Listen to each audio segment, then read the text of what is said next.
ಓಂ ನಮಃ ಶಿವಾಯ. ಭಾರತ್ ಮಾತಾ ಶಿವಶಕ್ತಿ ಅವತಾರ ಸತ್ಯ ಗೀತಾ ಮುರಳಿ. ಓಂ ಪಿತಾಶ್ರೀ ಶಿವ ತಂದೆಯ ನೆನಪಿದೆಯೇ? ಮುರಳಿಯ ದಿನಾಂಕ 20-3-2026. ಬೆಳಗಿನ ತರಗತಿ ರಿವೈಸ್ ಕೋರ್ಸ್ 27-10-1968. ಓಂ ನಮಃ ಶಿವಾಯ. ರಾಜಋಷಿ ಮಕ್ಕಳೇ, ತಂದೆ ತಿಳಿಸುತ್ತಾರೆ, ನೀವು ನಿಮ್ಮ ಪರಿವಾರ ಇತ್ಯಾದಿಗಳಲ್ಲಿ ಎಷ್ಟು ಸಿಲುಕಿಕೊಂಡಿದ್ದೀರಿ. ಭಗವಂತ ಏನು ಹೇಳುತ್ತಾರೋ ಅದನ್ನು ಆಚರಣೆಯಲ್ಲಿ ತರಬೇಕಲ್ಲವೇ? ಆದರೆ ಅಸುರಿ ಮತದ ಮೇಲೆ ನಿಂತಿದ್ದೀರಿ. ಹಾಗಾದರೆ ಈಶ್ವರೀಯ ಮತದ ಮೇಲೆ ನಡೆಯುವುದು ಹೇಗೆ? ಓಂ ನಮಃ ಶಿವಾಯ. ಮಧುರಾತಿ ಮಧುರ ಆತ್ಮಿಕ ಮಕ್ಕಳಿಗೆ ಅರ್ಥಾತ್ ಆತ್ಮಗಳಿಗೆ ಆತ್ಮಿಕ ತಂದೆ ಅರ್ಥಾತ್ ಪರಮಪಿತ ಪರಮಾತ್ಮ ಓದಿಸುತ್ತಾರೆ. ತಂದೆ ತಿಳಿಸುತ್ತಾರೆ, ಏಕೆಂದರೆ ಮಕ್ಕಳೇ ಪಾವನರಾಗಿರಿ, ಮತ್ತೆ ಸ್ವರ್ಗದ ಮಾಲೀಕರಾಗಲಿದ್ದೀರಿ. ಇಡೀ ವಿಶ್ವದ ತಂದೆಯಂತೂ ಒಬ್ಬರೇ ಆಗಿದ್ದಾರೆ. ಇದು ಮಕ್ಕಳಿಗೆ ನಿಶ್ಚಯವಾಗಿದೆ. ಇಡೀ ವಿಶ್ವದ ಎಲ್ಲ ಆತ್ಮಗಳ ತಂದೆ ನೀವು ಮಕ್ಕಳಿಗೆ ಓದಿಸುತ್ತಿದ್ದಾರೆ. ಇಷ್ಟು ಬುದ್ಧಿಯಲ್ಲಿ ಕುಳಿತುಕೊಳ್ಳುತ್ತದೆಯೇ? ಏಕೆಂದರೆ ಬುದ್ಧಿಯಂತೂ ತಮೋ ಪ್ರಧಾನ ಕಬ್ಬಿಣದ ಪಾತ್ರೆಯಾಗಿದೆ. ಐರನ್ ಏಜ್ಡ್ ಬುದ್ಧಿ ಆತ್ಮದಲ್ಲಿರುತ್ತದೆ. ಹಾಗಾದರೆ ಇಷ್ಟು ಬುದ್ಧಿಯಲ್ಲಿ ಕುಳಿತುಕೊಳ್ಳುತ್ತದೆಯೇ? ಇಷ್ಟು ಅರ್ಥ ಮಾಡಿಕೊಳ್ಳುವ ಶಕ್ತಿ ಇದೆಯೇ? ಅವಶ್ಯವಾಗಿ ಬೇಹದ್ದಿನ ತಂದೆ ನಮಗೆ ಓದಿಸುತ್ತಿದ್ದಾರೆ ಎಂದು. ಬೇಹದ್ದಿನ ವಿಶ್ವವನ್ನು, ಬೇಹದ್ದಿನ ಸೃಷ್ಟಿಯನ್ನು ಪರಿವರ್ತನೆ ಮಾಡುತ್ತಾರೆ. ಈ ಸಮಯದಲ್ಲಿ ಬೇಹದ್ದಿನ ಸೃಷ್ಟಿಯನ್ನು ನರಕ ಎಂದು ಕರೆಯಲಾಗುತ್ತದೆ. ಬಡವರು ನರಕದಲ್ಲಿದ್ದಾರೆ ಮತ್ತು ಉಳಿದ ಸನ್ಯಾಸಿಗಳು, ಸಾಹುಕಾರರು, ದೊಡ್ಡ ದೊಡ್ಡ ಅಂತಸ್ತಿನವರು ಸ್ವರ್ಗದಲ್ಲಿದ್ದಾರೆ ಎಂದು ನೀವು ಒಪ್ಪುತ್ತೀರೋ ಅಥವಾ ತಿಳಿದುಕೊಳ್ಳುತ್ತೀರೋ? ತಂದೆ ತಿಳಿಸುತ್ತಾರೆ, ಯಾರೇ ಆಗಿರಲಿ ಎಲ್ಲರೂ ಈಗ ನರಕದಲ್ಲಿದ್ದಾರೆ. ಅದರಲ್ಲಿಯೂ ದೊಡ್ಡ ದೊಡ್ಡ ವಿದ್ವಾಂಸರು, ಪಂಡಿತರು, ಯಾರು ಬಹಳ ದೊಡ್ಡ ಮನುಷ್ಯರಾಗಿದ್ದಾರೋ, ಬಹಳ ಶ್ರೀಮಂತರಾಗಿದ್ದಾರೋ ಅವರಂತೂ ಇನ್ನೂ ದೊಡ್ಡ ನರಕದಲ್ಲಿದ್ದಾರೆ. ಇವೆಲ್ಲವೂ ಅರ್ಥ ಮಾಡಿಕೊಳ್ಳುವಂತಹ ಮಾತುಗಳಾಗಿವೆ. ಆತ್ಮ ಎಷ್ಟು ಚಿಕ್ಕದಾಗಿದೆ. ಇಷ್ಟು ಚಿಕ್ಕದಾದ ಆತ್ಮದಲ್ಲಿ ಸಂಪೂರ್ಣ ಜ್ಞಾನ ನಿಲ್ಲುತ್ತದೆಯೋ ಅಥವಾ ಮರೆತು ಬಿಡುತ್ತೀರೋ? ವಿಶ್ವದ ಎಲ್ಲ ಆತ್ಮಗಳ ತಂದೆ ನಿಮ್ಮ ಎದುರು ಕುಳಿತು ನಿಮಗೆ ಓದಿಸುತ್ತಿದ್ದಾರೆ. ಇದು ಬುದ್ಧಿಯಲ್ಲಿ ಕುಳಿತುಕೊಳ್ಳುತ್ತದೆಯೇ? 1 ಗಂಟೆ, ಅರ್ಧ ಗಂಟೆ ಅಥವಾ ಇಡೀ ದಿನವೇ ನಿಮ್ಮ ಬುದ್ಧಿಯಲ್ಲಿ ನೆನಪಿರುತ್ತದೆಯಾ? ಇದನ್ನು ಬುದ್ಧಿಯಲ್ಲಿಟ್ಟುಕೊಳ್ಳುವ ಶಕ್ತಿಯೂ ಬೇಕು. ಈಶ್ವರ ಪರಮಪಿತ ಪರಮಾತ್ಮ ನಿಮಗೆ ಓದಿಸುತ್ತಿದ್ದಾರೆ. ಇಡೀ ದಿನ ಇದು ಬುದ್ಧಿಯಲ್ಲಿ ನೆನಪಿರುತ್ತದೆಯೇ? ಅವಶ್ಯವಾಗಿ ಬಾಬಾ ನಮ್ಮ ಜೊತೆ ಇಲ್ಲಿದ್ದಾರೆ. ಹೊರಗಡೆ ಯಾವಾಗ ನಿಮ್ಮ ವ್ಯವಹಾರದಲ್ಲಿರುತ್ತೀರೋ ಅಲ್ಲಿ ಜೊತೆಯಲ್ಲಿರುವುದಿಲ್ಲ ಅಲ್ಲವೇ? ಇಲ್ಲಿ ಪ್ರಾಕ್ಟಿಕಲ್ ಆಗಿ ನಿಮ್ಮ ಜೊತೆಯಲ್ಲಿದ್ದಾರೆ. ಹೇಗೆ ಯಾರಾದರೂ ಪತಿ ಹೊರಗಡೆ ಇದ್ದರೆ, ಪತ್ನಿ ಇಲ್ಲಿದ್ದಾರೆ ಎಂದರೆ ನಮ್ಮ ಜೊತೆಯಲ್ಲಿದ್ದಾರೆ ಎಂದು ಹೇಳುವುದಿಲ್ಲ ಅಲ್ಲವೇ? ಬೇಹದ್ದಿನ ತಂದೆಯಂತೂ ಒಬ್ಬರೇ ಆಗಿದ್ದಾರೆ. ತಂದೆ ಎಲ್ಲರಲ್ಲಿಯೂ ಇರುವುದಿಲ್ಲ. ಹಾಗಾದರೆ ಬೇಹದ್ದಿನ ತಂದೆ ನಮ್ಮನ್ನು ಹೊಸ ಪ್ರಪಂಚದ ಮಾಲೀಕರನ್ನಾಗಿ ಮಾಡಲು ಯೋಗ್ಯರನ್ನಾಗಿ ಮಾಡುತ್ತಿದ್ದಾರೆ ಎಂದು ಬುದ್ಧಿಯಲ್ಲಿ ಬರುತ್ತದೆಯೇ? ಮನಸ್ಸಿನಲ್ಲಿ ನಿಮ್ಮನ್ನು ಅಷ್ಟು ಯೋಗ್ಯರೆಂದು ತಿಳಿದುಕೊಳ್ಳುತ್ತೀರಾ? ನಾವು ಇಡೀ ವಿಶ್ವದ ಮಾಲೀಕರಾಗಲಿದ್ದೇವೆ. ಇದರಲ್ಲಿ ಬಹಳ ಖುಷಿಯ ಮಾತಾಗಿದೆ. ಇದಕ್ಕಿಂತ ಹೆಚ್ಚಿನ ಖುಷಿಯ ಖಜಾನೆಯಂತೂ ಯಾರಿಗೂ ಸಿಗುವುದಿಲ್ಲ. ಈಗ ನಿಮಗೆ ಗೊತ್ತಿದೆ ನಾವು ಇದಾಗಲಿದ್ದೇವೆ ಎಂದು. ಅಂದರೆ ನಾವು ದೇವತೆಗಳಾಗಲಿದ್ದೇವೆ. ಈಗ ದೇವತೆಗಳು ಎಲ್ಲಿಯ ಮಾಲೀಕರಾಗಿದ್ದಾರೆ? ನಾವು ಭಾರತದಲ್ಲಿಯೇ ದೇವತೆಗಳಾಗಿದ್ದೆವು ಎಂದು ನೀವು ತಿಳಿದುಕೊಂಡಿದ್ದೀರಿ. ಇವರಂತೂ ಇಡೀ ವಿಶ್ವದ ಮಾಲೀಕರಾಗಿದ್ದರು. ಇವರ ರಾಜ್ಯವನ್ನು ಹೆವೆನ್, ಸ್ವರ್ಗ ಎಂದು ಕರೆಯಲಾಗುತ್ತದೆ. ನಾವು ಈ ವಿಶ್ವದ ಮಾಲೀಕರಾಗಲಿದ್ದೇವೆ ಎಂದು ನಿಮ್ಮ ಬುದ್ಧಿಯಲ್ಲಿ ನಿಲ್ಲುತ್ತದೆಯೇ? ಅಷ್ಟು ಬುದ್ಧಿಯಲ್ಲಿದೆಯೇ? ಆ ನಡವಳಿಕೆ ಇದೆಯೇ? ಮಾತನಾಡುವ ರೀತಿ ಇದೆಯೇ? ಯಾವುದಾದರೂ ಮಾತಿಗೆ ತಕ್ಷಣ ಕೋಪ ಮಾಡಿಕೊಂಡರೆ, ಯಾರಿಗಾದರೂ ನಷ್ಟ ಉಂಟು ಮಾಡಿದ್ದೀರಿ, ಯಾರದ್ದಾದರೂ ಗ್ಲಾನಿ ಮಾಡಿದಿರಿ, ಇಂತಹ ನಡವಳಿಕೆಯಂತೂ ನಿಮ್ಮಲ್ಲಿ ಇಲ್ಲ ತಾನೆ?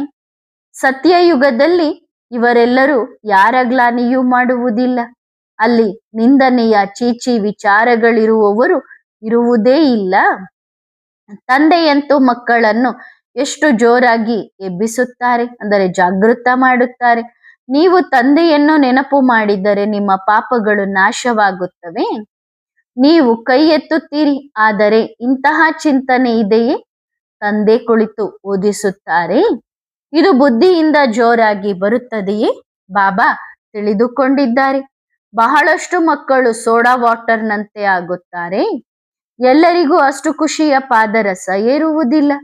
ಯಾವಾಗ ಬುದ್ಧಿಯಲ್ಲಿ ಕುಳಿತುಕೊಳ್ಳುತ್ತದೆಯೋ ಆಗ ನಶೆ ಏರುತ್ತದೆ. ತಂದೆ ವಿಶ್ವದ ಮಾಲೀಕರನ್ನಾಗಿ ಮಾಡುವುದಕ್ಕಾಗಿಯೇ ಓದಿಸುತ್ತಾರಲ್ಲವೇ? ಇಲ್ಲಿ ಎಲ್ಲರೂ ಪತಿತ ರಾವಣನ ಸಂಪ್ರದಾಯದವರಾಗಿದ್ದಾರೆ. ಕತೆ ಇದೆಯಲ್ಲವೇ? ರಾಮನು ಕೋತಿಗಳ ಸೇನೆಯನ್ನು ತೆಗೆದುಕೊಂಡನು. ಈಗ ನೀವು ತಿಳಿದುಕೊಂಡಿದ್ದೀರಿ, ತಂದೆ ರಾವಣನ ಮೇಲೆ ವಿಜಯವನ್ನು ಪ್ರಾಪ್ತಿ ಮಾಡಿಸಿ ಈ ರೀತಿ ಮಾಡುತ್ತಾರೆ. ಮನುಷ್ಯರ ಬುದ್ಧಿಯಲ್ಲಿ ಏನೂ ಇಲ್ಲದಂತಾಗಿದೆ. ಸಂಪೂರ್ಣವಾಗಿ ಸಗಣಿ ತುಂಬಿಕೊಂಡಿದೆ. ಏನು ಅರ್ಥ ಮಾಡಿಕೊಳ್ಳುವುದಿಲ್ಲ. ಇಲ್ಲಿ ನೀವು ಮಕ್ಕಳಲ್ಲಿ ಯಾರಾದರೂ ಕೇಳಿದರೆ ನೀವು ತಕ್ಷಣ ಹೇಳುತ್ತೀರಿ, ನಮಗೆ ಭಗವಂತ ಓದಿಸುತ್ತಿದ್ದಾರೆ. ಭಗವಾನ್ ವಾಚ, ಹೇಗೆ ಟೀಚರ್ ಹೇಳುತ್ತಾರೆ, ನಾವು ನಿಮ್ಮನ್ನು ವಕೀಲರು ಅಥವಾ ಇಂಥವರನ್ನಾಗಿ ಮಾಡುತ್ತೇವೆ, ಮತ್ತು ಅವರು ಆಗುತ್ತಾರೆ. ಓದುವವರು ನಂಬರ್ ವಾರ್ ಆಗಿರುತ್ತಾರಲ್ಲವೇ? ನಂತರ ನಂಬರ್ ವಾರ್ ಪದವಿಯನ್ನು ಪಡೆಯುತ್ತಾರೆ. ಇದು ಸಹ ಶಿಕ್ಷಣ ಆಗಿದೆ. ಗುರಿ ಉದ್ದೇಶ ಎದುರಿಗೆ ತೋರಿಸುತ್ತಿದ್ದಾರೆ. ನೀವು ತಿಳಿದುಕೊಂಡಿದ್ದೀರಿ, ಈ ಶಿಕ್ಷಣದಿಂದ ನಾವು ಈ ರೀತಿ ಆಗುತ್ತೇವೆ. ಖುಷಿಯ ಮಾತಲ್ಲವೇ? ICS ಓದುವವರು ತಿಳಿದುಕೊಳ್ಳುತ್ತಾರಲ್ಲವೇ? ನಾವು ಶಿಕ್ಷಣವನ್ನು ಓದಿ ನಂತರ ಇದನ್ನು ಮಾಡುತ್ತೇವೆ, ಮನೆ ಕಟ್ಟುತ್ತೇವೆ, ಹೀಗೆ ಮಾಡುತ್ತೇವೆ ಎಂದು. ಬುದ್ಧಿಯಲ್ಲಿ ಇಂತಹ ವಿಚಾರಗಳು ನಡೆಯುತ್ತದೆ. ಇಲ್ಲಿ ಮತ್ತೆ ನೀವು ಮಕ್ಕಳಿಗೆ ತಂದೆಯೇ ಕುಳಿತು ಓದಿಸುತ್ತಾರೆ. ಎಲ್ಲರೂ ಓದಬೇಕು, ಪವಿತ್ರರಾಗಬೇಕು. ತಂದೆಯ ಹತ್ತಿರ ಪ್ರತಿಜ್ಞೆ ಮಾಡಬೇಕು, ಯಾವುದೇ ಅಪವಿತ್ರ ಕೆಲಸವನ್ನು ಮಾಡುವುದಿಲ್ಲ ಎಂದು. ತಂದೆ ಹೇಳುತ್ತಾರೆ, ಅಲ್ಲಿ ಯಾವುದಾದರೂ ಉಲ್ಟಾ ಕೆಲಸ ಮಾಡಿದರೆ ಉಳಿದ ಸಂಪಾದನೆಯೆಲ್ಲ ನಾಶವಾಗುತ್ತದೆ. ಇದು ಮೃತ್ಯುಲೋಕ, ಹಳೆಯ ಪ್ರಪಂಚವಾಗಿದೆ. ನಾವು ಹೊಸ ಪ್ರಪಂಚಕ್ಕಾಗಿ ಓದುತ್ತಿದ್ದೇವೆ. ಈ ಹಳೆಯ ಪ್ರಪಂಚವಂತೂ ಮುಕ್ತಾಯವಾಗಲಿದೆ. ತಂದೆ ನಮಗೆ ಅಮರಲೋಕಕ್ಕಾಗಿ ಓದಿಸುತ್ತಾರೆ. ಇಡೀ ಪ್ರಪಂಚದ ಚಕ್ರವನ್ನು ತಂದೆಯೇ ಕುಳಿತು ತಿಳಿಸುತ್ತಾರೆ. ಕೈಯಲ್ಲಿ ಯಾವುದೇ ಪುಸ್ತಕ ಇತ್ಯಾದಿ ಇಲ್ಲ. ಬಾಯಿಂದಲೇ ತಂದೆ ಓದಿಸುತ್ತಾರೆ. ಮೊದಲನೇ ಮಾತು ತಂದೆ ತಿಳಿಸುತ್ತಾರೆ, ತಮ್ಮನ್ನು ಆತ್ಮ ಎಂದು ನಿಶ್ಚಯ ಮಾಡಿಕೊಳ್ಳಿ. ನಾವು ಆತ್ಮಗಳು ಭಗವಂತ ತಂದೆಗೆ ಮಕ್ಕಳಾಗಿದ್ದೇವೆ. ಪರಮಪಿತ ಪರಮಾತ್ಮ ಪರಮಧಾಮದಲ್ಲಿರುತ್ತಾರೆ. ನಾವು ಆತ್ಮರುಗಳು ಸಹ ಅಲ್ಲಿಯೇ ಇರುತ್ತೇವೆ. ನಂತರ ಅಲ್ಲಿಂದ ನಂಬರ್ ವಾರ್ ಆಗಿ ಇಲ್ಲಿಗೆ ಪಾತ್ರವನ್ನು ಅಭಿನಯಿಸಲು ಬರುತ್ತೇವೆ. ಇದು ಬಹಳ ಬೇಹದ್ದಿನ ಸ್ಟೇಜ್ ಆಗಿದೆ. ಈ ಸ್ಟೇಜ್ ಮೇಲೆ ಮೊಟ್ಟ ಮೊದಲು ಪಾತ್ರಧಾರಿಯು ಪಾತ್ರವನ್ನು ಅಭಿನಯಿಸಲು ಭಾರತದಲ್ಲಿ ಹೊಸ ಪ್ರಪಂಚದಲ್ಲಿಯೇ ಬರುತ್ತಾರೆ. ಇದು ಅವರ ಚಟುವಟಿಕೆಯಾಗಿದೆ. ಆದ್ದರಿಂದ ಅವರ ಮಹಿಮೆಯನ್ನೂ ಸಹ ಗಾಯನ ಮಾಡಲಾಗುತ್ತದೆ. ಅವರನ್ನು ನೀವು ಮಿಲಿಯನ್ ಎಂದು ಕರೆಯುತ್ತೀರಾ? ಇವರ ಬಳಿಯಂತೂ ಲೆಕ್ಕವಿಲ್ಲದಷ್ಟು ಅಪಾರ ಸಂಪತ್ತಿರುತ್ತದೆ. ಅಂದ್ರೆ ಲಕ್ಷ್ಮೀನಾರಾಯಣರ ಹತ್ರ ಲೆಕ್ಕವಿಲ್ಲದಷ್ಟು ಸಂಪತ್ತಿರುತ್ತದೆ. ಇದು ಸಹ ಡ್ರಾಮಾ ಮಾಡಲ್ಪಟ್ಟಿದೆ. ಹಾಗಾದರೆ ಯಾವ ಶಿವಬಾಬಾ ಇವರನ್ನು ಇಂತಹ ಸಾಹುಕಾರರನ್ನಾಗಿ ಮಾಡಿದರೋ? ಭಕ್ತಿ ಮಾರ್ಗದಲ್ಲಿ ಅವರ ಮಂದಿರವನ್ನು ಪೂಜೆಗಾಗಿ ಕಟ್ಟುತ್ತಾರೆ. ಮೊಟ್ಟ ಮೊದಲು ಅವರ ಪೂಜೆ ಮಾಡುತ್ತಾರೆ. ಯಾರು ಪೂಜ್ಯರನ್ನಾಗಿ ಮಾಡಿದರೋ ತಂದೆ ಪ್ರತಿದಿನ ತಿಳಿಸುತ್ತಾರೆ, ನಶೆ ಏರಿಸುವುದಕ್ಕಾಗಿ. ಆದರೆ ನಂಬರ್ ವಾರ್ ಪುರುಷಾರ್ಥದ ಅನುಸಾರ ಯಾರು ತಿಳಿದುಕೊಳ್ಳುತ್ತಾರೋ ಅವರು ಸೇವೆಯಲ್ಲಿ ತೊಡಗಿರುತ್ತಾರೆ. ಆಗ ತಾಜಾ ಆಗಿರುತ್ತಾರಲ್ಲವೇ? ಅಂದ್ರೆ ಫ್ರೆಶ್ ಆಗಿರುತ್ತಾರೆ. ಇಲ್ಲದಿದ್ದರೆ ಮಂದ ಬುದ್ಧಿಯವರಾಗುತ್ತಾರೆ. ಮಕ್ಕಳು ತಿಳಿದುಕೊಂಡಿದ್ದಾರೆ, ಅವಶ್ಯವಾಗಿ ಇವರು ಭಾರತದಲ್ಲಿ ರಾಜ್ಯ ಮಾಡುತ್ತಿದ್ದರು. ಆಗ ಬೇರೆ ಯಾವುದೇ ಧರ್ಮವಿರಲಿಲ್ಲ, ಡಿಟಿಸಂ ಮಾತ್ರ ಇತ್ತು. ನಂತರದಲ್ಲಿ ಬೇರೆ ಬೇರೆ ಧರ್ಮಗಳು ಬಂದಿವೆ. ಈಗ ನೀವು ತಿಳಿದುಕೊಂಡಿದ್ದೀರಿ, ಈ ಸೃಷ್ಟಿಯ ಚಕ್ರ ತಿರುಗುತ್ತದೆ. ಶಾಲೆಯಲ್ಲಿ ಗುರಿ ಉದ್ದೇಶವಂತೂ ಮೊದಲು ಬೇಕಲ್ಲವೇ? ಸತ್ಯಯುಗದ ಆದಿಯಲ್ಲಿ ಇವರು ರಾಜ್ಯ ಮಾಡುತ್ತಿದ್ದರು. ನಂತರ 84 ಜನ್ಮಗಳ ಚಕ್ರದಲ್ಲಿ ಬಂದಿದ್ದಾರೆ. ಮಕ್ಕಳು ತಿಳಿದುಕೊಂಡಿದ್ದಾರೆ, ಇದು ಬೇಹದ್ದಿನ ಶಿಕ್ಷಣ ಆಗಿದೆ. ಜನ್ಮ ಜನ್ಮಾಂತರವಂತೂ ಹದ್ದಿನ ಶಿಕ್ಷಣವನ್ನು ಓದುತ್ತಾ ಬಂದಿದ್ದೀರಿ. ಇದರಲ್ಲಿ ಬಹಳ ನಿಶ್ಚಯ ಬೇಕು. ಇಡೀ ಸೃಷ್ಟಿಯನ್ನು ಪರಿವರ್ತನೆ ಮಾಡುವಂತಹ, ಪುನರುಜ್ಜೀವನ ಮಾಡುವಂತಹ, ಅರ್ಥಾತ್ ನರಕವನ್ನು ಸ್ವರ್ಗವನ್ನಾಗಿ ಮಾಡುವಂತಹ ತಂದೆ ನಮಗೆ ಓದಿಸುತ್ತಿದ್ದಾರೆ. ಇಷ್ಟು ಅವಶ್ಯವಾಗಿ ಗೊತ್ತಿದೆ. ಮುಕ್ತಿಧಾಮಕ್ಕಂತೂ ಎಲ್ಲರೂ ಹೋಗಬಹುದು, ಸ್ವರ್ಗಕ್ಕೆ ಎಲ್ಲರೂ ಬರುವುದಿಲ್ಲ. ಇದು ಈಗ ನಿಮಗೆ ಗೊತ್ತಿದೆ. ನಮ್ಮನ್ನು ತಂದೆ ಈ ವಿಷಸಾಗರದಿಂದ, ವೈಶಾಲಯದಿಂದ ಹೊರತೆಗೆಯುತ್ತಾರೆ. ಈಗ ಅವಶ್ಯವಾಗಿ ವೈಶಾಲಯವಾಗಿದೆಯಲ್ಲವೇ? ಯಾವಾಗಿನಿಂದ ಶುರುವಾಗಿದೆ ಎನ್ನುವುದನ್ನು ಸಹ ನೀವು ತಿಳಿದುಕೊಂಡಿದ್ದೀರಿ. 2500 ವರ್ಷವಾಯಿತು. ಯಾವಾಗ ಈ ರಾವಣನ ರಾಜ್ಯ ಶುರುವಾಯಿತು, ಭಕ್ತಿ ಶುರುವಾಗಿದೆ. ಆ ಸಮಯದಲ್ಲಿ ದೇವಿ ದೇವತಾ ಧರ್ಮದವರು ಯಾರಿದ್ದಾರೋ ಅವರು ವಾಮ ಮಾರ್ಗಕ್ಕೆ ಹೋದರು. ಭಕ್ತಿಗಾಗಿಯೇ ಮಂದಿರ ಇತ್ಯಾದಿಗಳನ್ನು ಕಟ್ಟುತ್ತಾರೆ. ಸೋಮನಾಥನ ಮಂದಿರವನ್ನು ಎಷ್ಟು ದೊಡ್ಡದಾಗಿ ಕಟ್ಟಿದರು. ಇತಿಹಾಸವಂತೂ ಕೇಳಿದ್ದೀ. ಮಂದಿರದಲ್ಲಿ ಏನಿತ್ತು? ಹಾಗಾದರೆ ಆ ಸಮಯದಲ್ಲಿ ಎಷ್ಟು ಶ್ರೀಮಂತರಾಗಿದ್ದರು. ಕೇವಲ ಒಂದು ಮಂದಿರವಂತೂ ಕಟ್ಟಿರಲಿಲ್ಲ ಅಲ್ಲವೇ? ಹಿಸ್ಟ್ರಿಯಲ್ಲಿ ಕೇವಲ ಒಂದರ ಹೆಸರನ್ನು ಹಾಕಿದ್ದಾರೆ.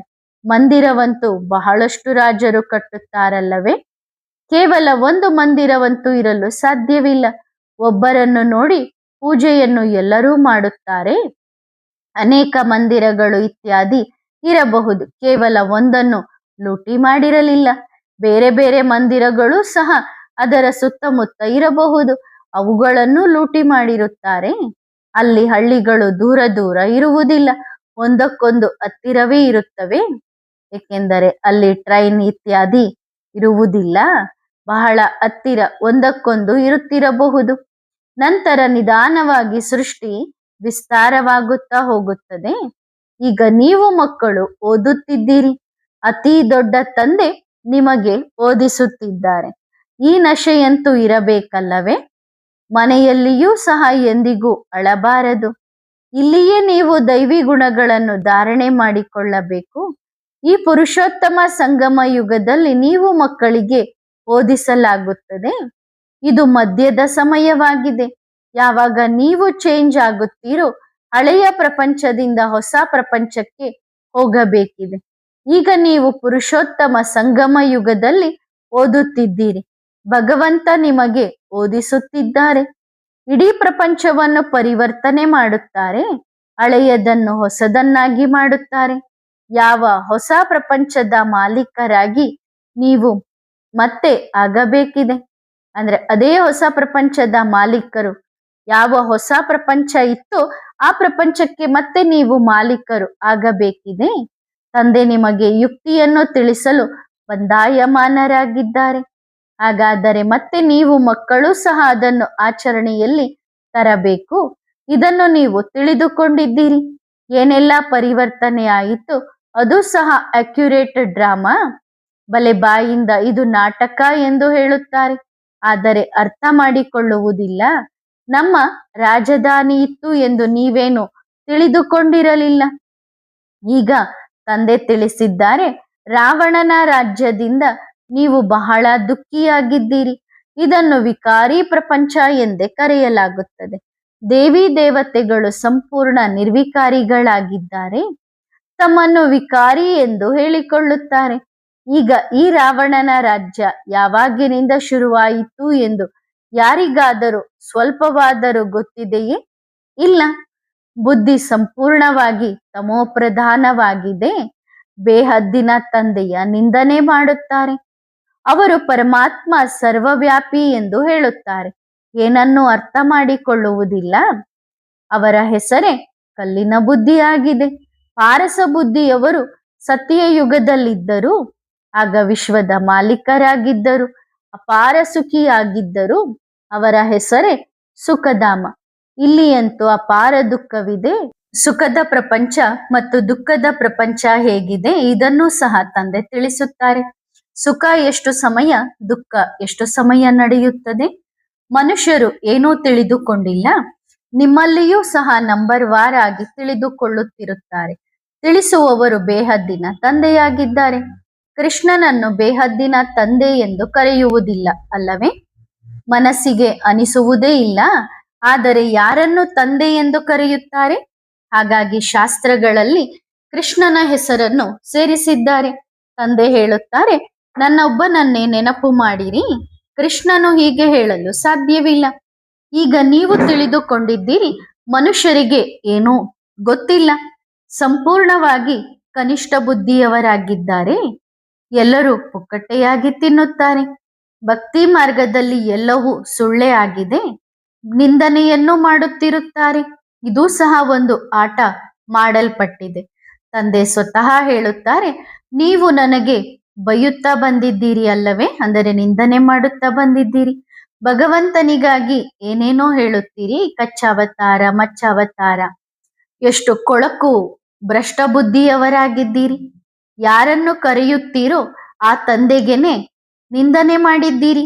ಹೇ ಪತಿತ ಪಾವನ, ನೀವು ಬನ್ನಿರಿ ಎಂದು ಹೇಳುತ್ತೀರಿ. ಮತ್ತೆ ಆ ಭಗವಂತನಿಗಾಗಿ ಪರಮಾತ್ಮ ಕಲ್ಲು ಮಣ್ಣಿನಲ್ಲಿದ್ದಾರೆ ಎಂದು ಹೇಳುತ್ತೀರಿ. ಬೇಹದ್ದಿನ ತಂದೆ ಯಾರು ನಿಮಗೆ ಮುಕ್ತಿ ಜೀವನ್ಮುಕ್ತಿಯ ಆಸ್ತಿಯನ್ನು ಕೊಡುತ್ತಾರೋ ಆ ಭಗವಂತನಿಗೆ ನಿಂದನೆಯನ್ನು ಮಾಡುತ್ತೀರಿ. ಮತ್ತೆ ಭಕ್ತಿ ಮಾರ್ಗದಲ್ಲಿ ಯಾವಾಗ ರಾವಣನ ರಾಜ್ಯದಲ್ಲಿ ಬರುತ್ತೀರೋ ಆಗ ನಿಮ್ಮ ಬುದ್ಧಿ ಎಷ್ಟು ಭ್ರಷ್ಟವಾಗುತ್ತದೆ. ತಂದೆ ಹೇಳುತ್ತಾರೆ, ಯದಾ ಯದಾ ಹಿ ಧರ್ಮಸ್ಯ, ಭಾರತದಲ್ಲಿ ಯಾವಾಗ ಧರ್ಮಗ್ಲಾನಿಯಾಗುತ್ತದೆಯೋ, ಯಾರದ್ದು? ಭಗವಂತನೇ ಕುಳಿತು ತಿಳಿಸುತ್ತಾರೆ, ನನ್ನ ನಿಂದನೆ ಮಾಡುತ್ತಾರೆ ಮತ್ತು ದೇವತೆಗಳಿಗೂ ಸಹ ನಿಂದನೆಯನ್ನು ಮಾಡಿದ್ದಾರೆ. ನಾನು ಯಾರು ನಿಮ್ಮನ್ನು ದೇವತೆಯನ್ನಾಗಿ ಮಾಡುತ್ತೇನೋ, ನನ್ನ ನಿಂದನೆ ಎಷ್ಟೊಂದು ಮಾಡುತ್ತೀರಿ. ಅಷ್ಟು ಕಲ್ಲು ಬುದ್ಧಿ ಮೂಢಮತಿ ಮನುಷ್ಯರಾಗಿದ್ದಾರೆ ಹೇಳುತ್ತಾರಲ್ಲವೇ. ಭಜ ಗೋವಿಂದಂ ಮೂಢಮತಿ. ತಂದೆ ಹೇಳುತ್ತಾರೆ, ಹೇ ಮೂಢಮತಿ, ಗೋವಿಂದನ ನಾಮವನ್ನು ಭಜಿಸು. ಬುದ್ಧಿಯಲ್ಲಿ ಏನೂ ಬರುವುದಿಲ್ಲ. ಯಾರನ್ನು ಭಜಿಸಬೇಕು ಎಂದು, ಅಂದರೆ ಯಾರ ಭಜನೆ ಮಾಡಬೇಕು ಅನ್ನೋದು ಬುದ್ಧಿಯಲ್ಲಿ ವಿಚಾರ ಇಲ್ಲ. ಕಲ್ಲಿನ ಬುದ್ಧಿ ಮೂಢಮತಿ ಎಂದೇ ಹೇಳಲಾಗುತ್ತದೆ. ತಂದೆ ಹೇಳುತ್ತಾರೆ, ಈಗ ನಾನು ನಿಮ್ಮನ್ನು ವಿಶ್ವದ ಮಾಲೀಕರನ್ನಾಗಿ ಮಾಡುತ್ತೇನೆ. ತಂದೆ ಸರ್ವರ ಸದ್ಗತಿ ದಾತನಾಗಿದ್ದಾರಲ್ಲವೇ. ತಂದೆಯೇ ಕುಳಿತು ತಿಳಿಸುತ್ತಾರೆ, ನೀವು ನಿಮ್ಮ ಪರಿವಾರ ಇತ್ಯಾದಿಗಳಲ್ಲಿ ಎಷ್ಟು ಸಿಲುಕಿಕೊಂಡಿದ್ದೀರಿ. ಭಗವಂತ ಏನು ಹೇಳುತ್ತಾರೋ ಅದನ್ನು ಆಚರಣೆಯಲ್ಲಿ ತರಬೇಕಲ್ಲವೇ. ಆದರೆ ಅಸುರಿ ಮತದ ಮೇಲೆ ನಡೆಯುತ್ತಿದ್ದೀರಿ.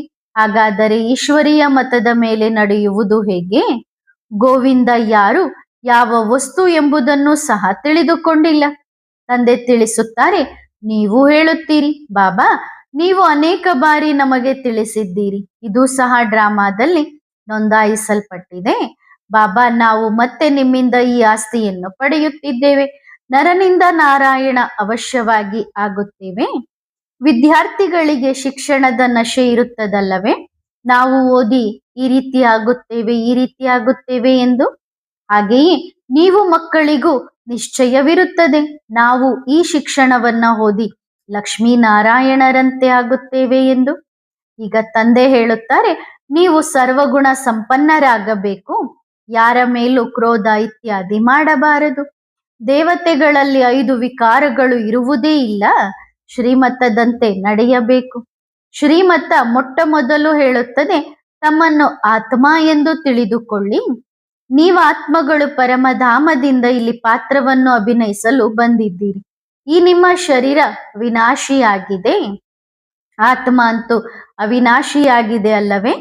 ಆದ್ದರಿಂದ ನೀವು ತಮ್ಮನ್ನು ಆತ್ಮ ಎಂದು ತಿಳಿದುಕೊಳ್ಳಿ.